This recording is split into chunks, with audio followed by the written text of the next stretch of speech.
revisit the game on Sunday. Certainly after getting a chance to watch some film and getting a chance to evaluate, the game, really proud of the effort. The players' effort was outstanding. What I liked about our team was their preparation. They were very well prepared for the game itself. Look, you have to finish off games, and this was a classic case of a game that's in the balance at 17-13 with 8 minutes and 36 seconds to go, and you can take it from there. We go 3 and out, don't execute offensively on that series, and they go 3 plays and a score.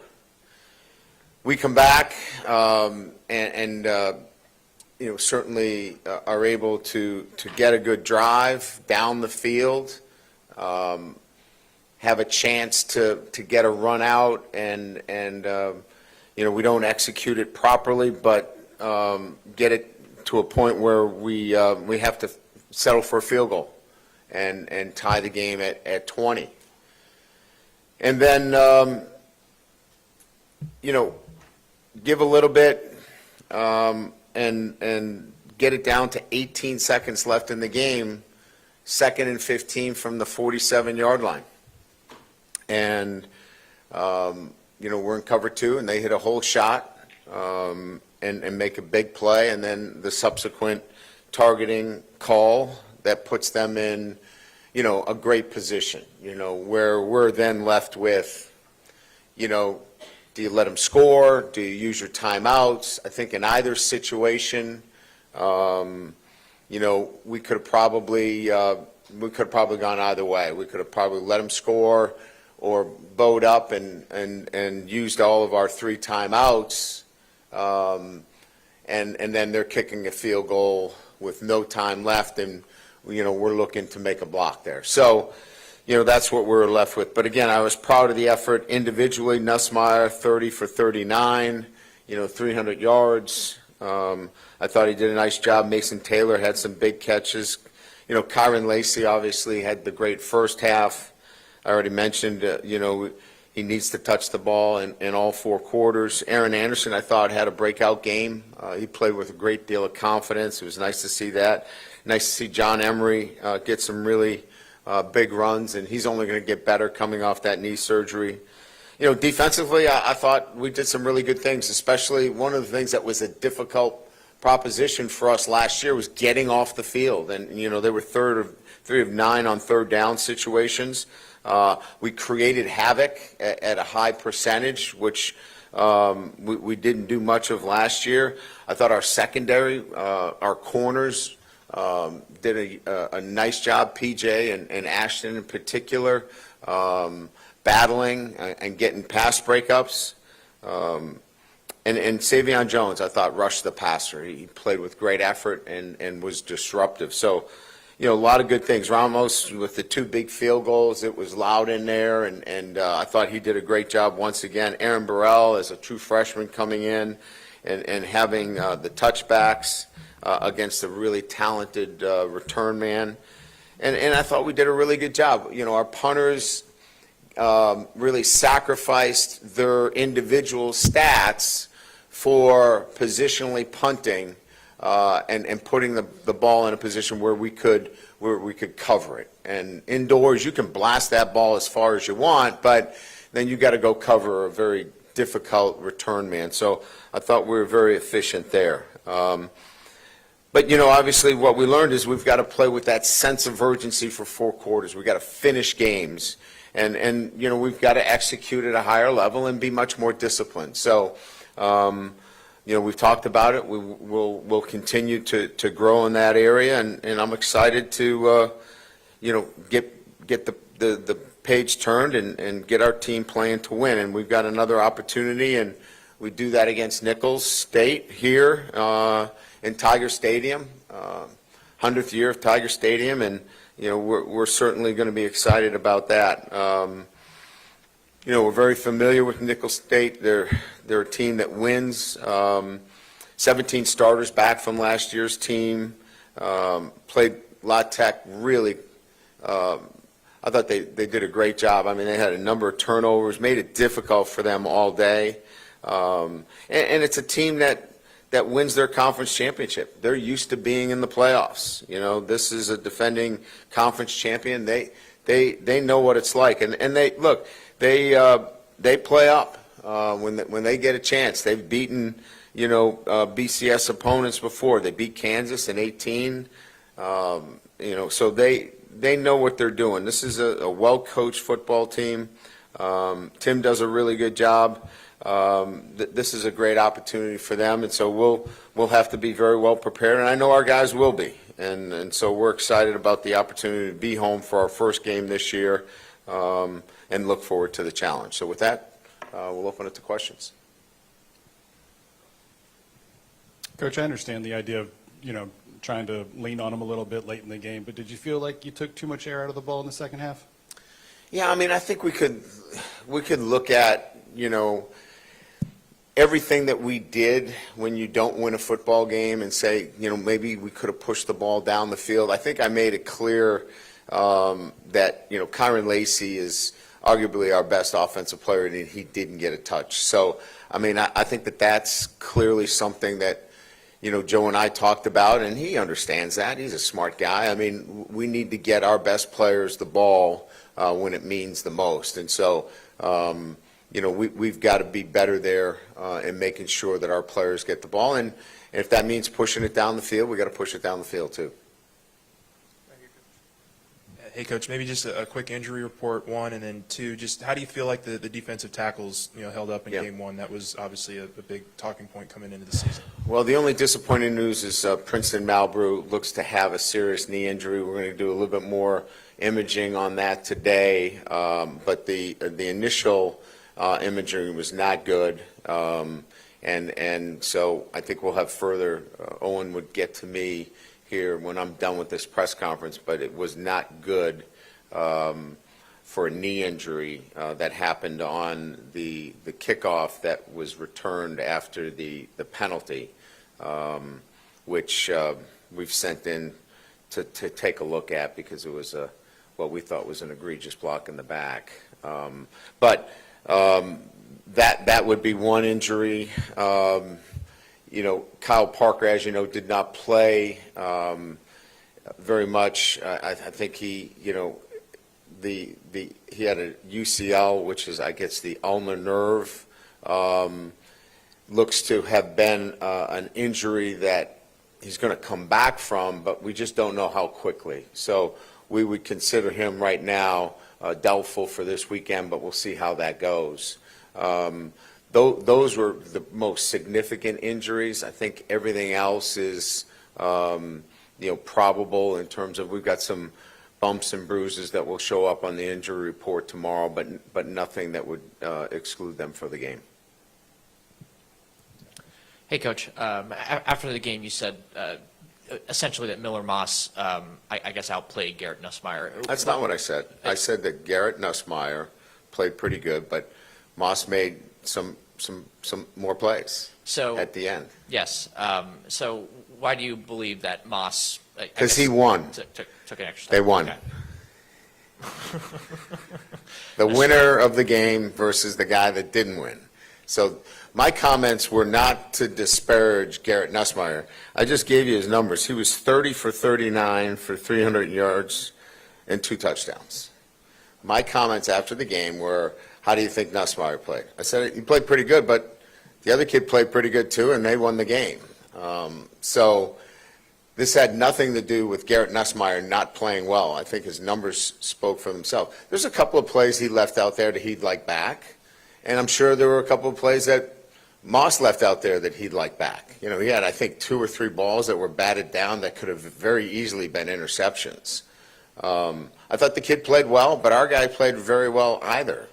So whatever my comments were, they were not intended in any way to disparage a guy that went 30 for 39 for 308 yards.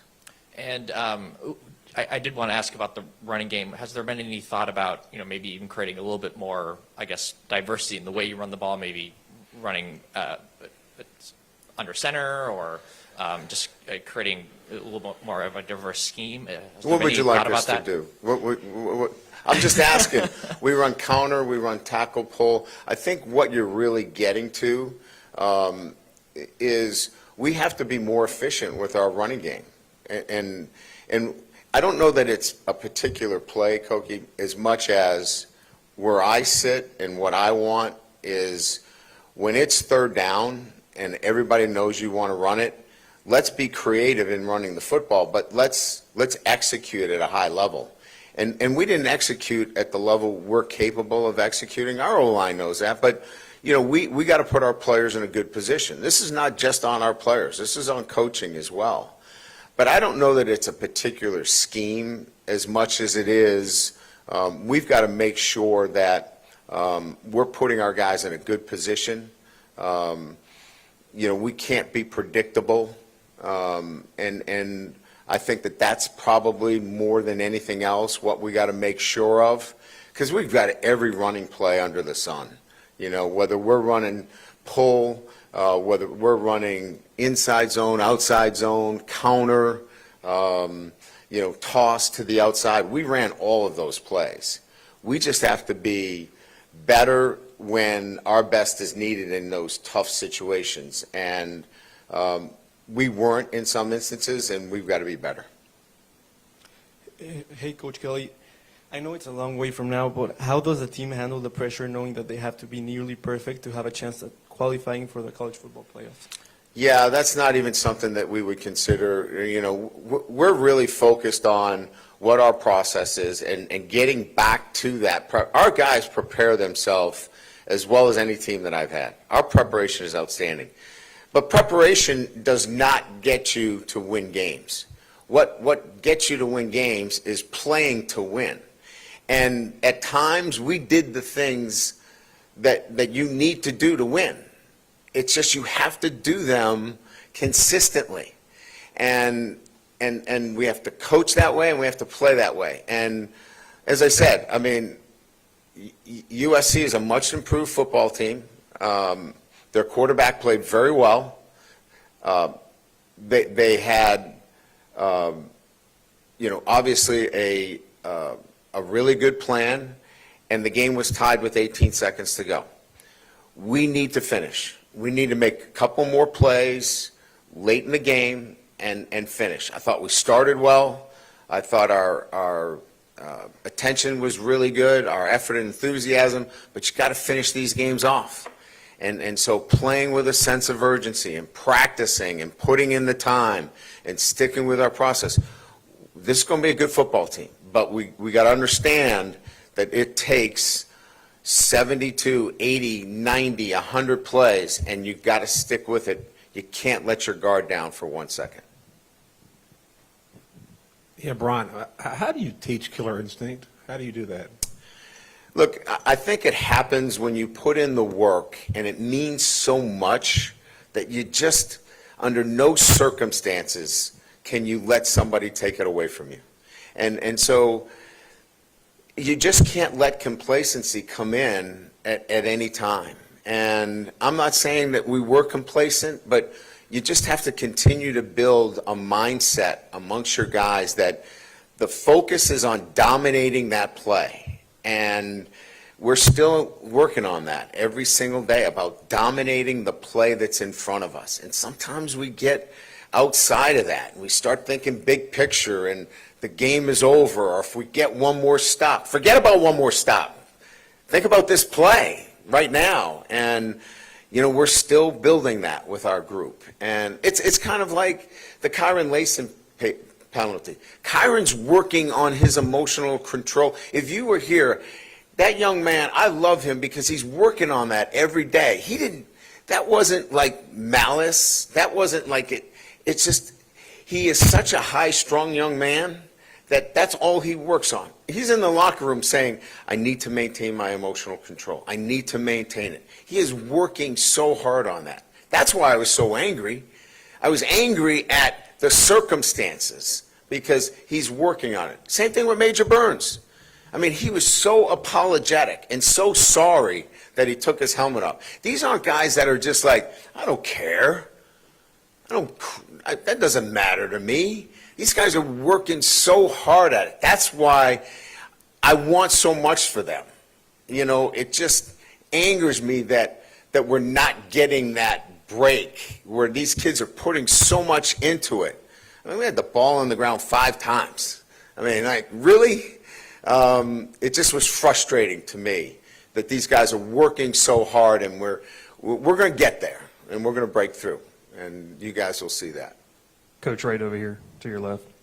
I know we talked about injuries. Just an update on Chris Hilton. And then you mentioned some other guys, too, that kind of did play well. Aaron Anderson, Xavion Thomas. And with Kyle Parker being out, what does that maybe look like in terms of increased production and opportunities? Yeah, and I was proud of Zion. I thought he obviously gives us a new dimension in kickoff return. You know, he's, picking his foot up a little bit more on the kickoff return, or we probably opened the game with a kickoff return for a touchdown.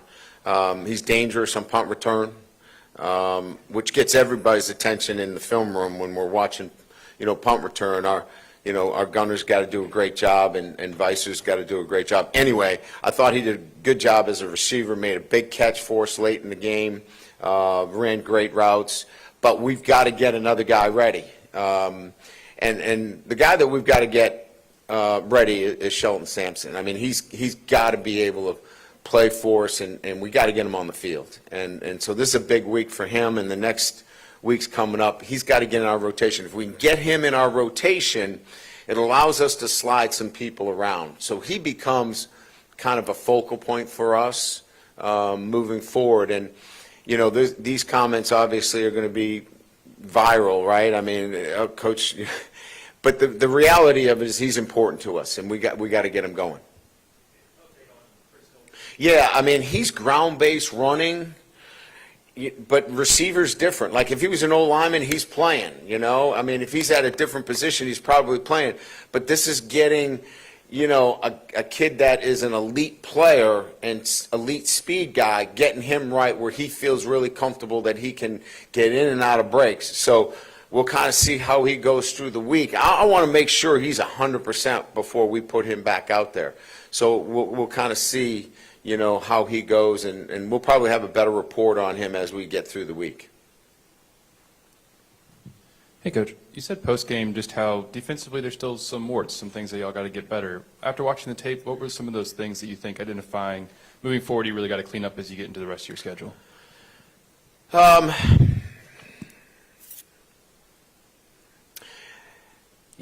could talk about the things that I really liked. First, we got really good play from our defensive tackle position. Very consistent play. We got depth play at the defensive end position. Really good play there. I liked our linebacker play, and I liked our corners. We've got to get more production at the safety position. It's got to be better for us. So production there is key for us moving forward. I would say that's the area that we need to see more production from. Coach, do you think you have the right rotation at your running back spot, and do you like Caleb Jackson at 235, or is he maybe a little heavy? That's a good question about his weight. We looked at it, and his conditioning level is outstanding. He was not at that. He was about 235 in the spring. We thought he was too heavy because he wasn't able to maintain a high level of workload. And all through the summer and camp, his workload was outstanding at 235. And he was hitting 21.5 in terms of speed. So, he's a physical back with 21. We were like, let's go. So we feel like we've hit the right weight with him. In terms of rotation, I don't know that we have one. I think we have to continue to let this thing play out. Obviously, John did a lot of really good things. Josh does a really nice job in the things that we're asking. I think what we're down to is, it's John continues to play, he's coming off an ACL. You're going to see him get better and better, and I think he just adds to the strength of the group. But I also think we got to find ways to accentuate the strengths of each one of these backs. They're not all inside zone runners. They're not all guys that run a particular play well, and I think that that's what we're kind of navigating now. I'll preface by saying I understand risk reward, but just could you expand on your philosophy of when you win the toss, taking it first, and then staying aggressive and going for it on fourth down when you have a chance? Yeah, so, part of it obviously is the analytics play a role in it. So going forward on, 4th and 3, the analytics gave us a high percentage there of scoring a touchdown. So that was one of the reasons there for going for it. In terms of receiving the kickoff, that is a personal preference of scoring first. The team that scores first has a higher percentage of winning games. So I've always carried that philosophy with me throughout my career of wanting to go on offense first. Now, I know a lot of people want to defer, get the ball in the third quarter, and I totally understand that, and there's certain situations that I would do that in wanting to put our defense on the field first. But I felt like our offense was the group that I wanted to see first, and so that's why we made that decision. Had nothing to do with the analytics in that situation. Does that answer the question? Yes. Brian, I know football scheduling is not something that is not a train that stops easily, but is it time to look at how you guys open the season, maybe with a week 0 game or maybe with someone that's not a ranked team? And I know you got Clemson home and home the next 2 years, and you probably can't do anything about that, but in the future. I don't think so. I mean, look, we're going to be a better football team. I wanted to win the game. Our whole state wants to win the game. Everybody that follows LSU wants to win the football game. But we're going to be a better football team because of what happened. It would have been better if we won the game. Our margin now is a razor-thin margin when you lose a football game like this. But, we're developing a football team, and this was important. I understand that. But we're going to be better as a football team going into week 2. We know a lot more about our football team. We know about what we need to do better as coaches, and as a development of a football team. I don't necessarily think the opener winning it 73-0 gives you much benefit. You go into week 2 with a lot of questions about who you are. I got a good feeling about this football team. It's going to be a good football team. We got some work to do, but we're going to get this team to the point where we're balanced in all 3 phases. We're going to complement. We did not complement very well, but when we complement each other offensively and defensively, it's going to be a good football team. Brian, how did you think the offensive line did, and DJ in particular, with his first time with that group? I thought DJ played very well. I really liked his communication. We had the one time where he moved the ball, but overall, snaps were really good for his first time in there. It was really loud, louder than I thought it would be in those situations. So given the circumstances of his first start, the D lineman over him was pretty stout, and he handled the guy on his nose a lot. That is a lot for a first-time starter, and I thought he handled himself. We put him in some tough positions, too, and we learned from that we have to be better in terms of what we asked him to do. I think offensive line, they were outstanding in protection. I mean, really, really good. I think there's some things that we would like to do better schematically up front, and they'll be better for it, but it's a good unit. It's a really good unit. With John Emery in the running game, what was he able to do in the second half that sort of unlocked the running game for a second there? Is it something about his style? I was just curious about that. Well, I think a couple of things. I think, first of all, as the game kind of wore on, we were getting a little bit more coverage.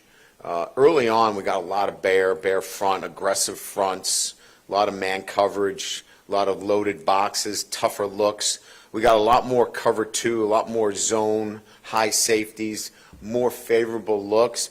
And then he's got good vision in the hole. John, his strength is his vision. I know he's a big back, and we see him as this battering ram kind of guy, but John's got really good vision. And the thing that he needs to continue to develop is the strength in the lower body. He gets fatigued easily, and as he continues to come back from that knee, he's going to be able to take multiple carries. Multiple carries for him, he definitely, starts to slow down a little bit. But vision, and we were getting some better looks, some favorable looks relative to running the football later in the game. Right here. Yes. First time out, but what did you make of Blake's utilization of Harold Perkins, and what did you like about what you've seen on film? Are there some things that you'd like to see improve or maybe a little different? Well, I like him where he is, right? I like him inside the core of our defense.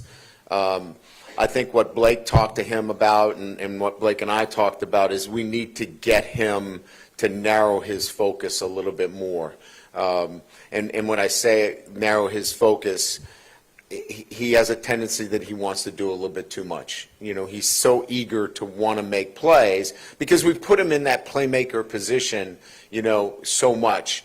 When you work in the kind of areas that he works, your focus has to narrow down a lot more. And so continue to work on narrowing his focus, getting his eyes trained in a different way will be the big improvement we see from week 1 and week 2. And I know you've heard this cliche tons of times, but the team's biggest improvements are made from week 1 to week 2. And I'm going to say that you're going to see a huge improvement now that he's played in the box in a game, and we can get his focus narrowed and get his eyes to where they need to be. His eyes were like that, and they need to be so much more focused. Once we get that, it's going to be a bit of a different look, and I think that's going to help him immensely. You touched on Mason Taylor, just how pivotal he was and can be this year, and I also saw you rolled out the 3 tight end set. What do you like about that look? Well, I thought Mason played very well. I mean, we need to continue to develop his blocking in space. We want to continue to do that because he's going to get some opportunities in space to block for us. But he caught the ball well. He ran after the catch. That's huge for us. So he's going to be a very, very big weapon for us. 2 and 3 tight ends, that package needs to continue to grow. We have to be able to use it as an offensive weapon as well. We can't just put 2 tight ends on the field and say, we're running the ball. It's got to be 2 tight ends, 3 tight ends on the field, and we've got to have some spacing and some vertical throws and things of that nature. So that's growing, and that has to grow here over the next, month or so. Great. Thank you.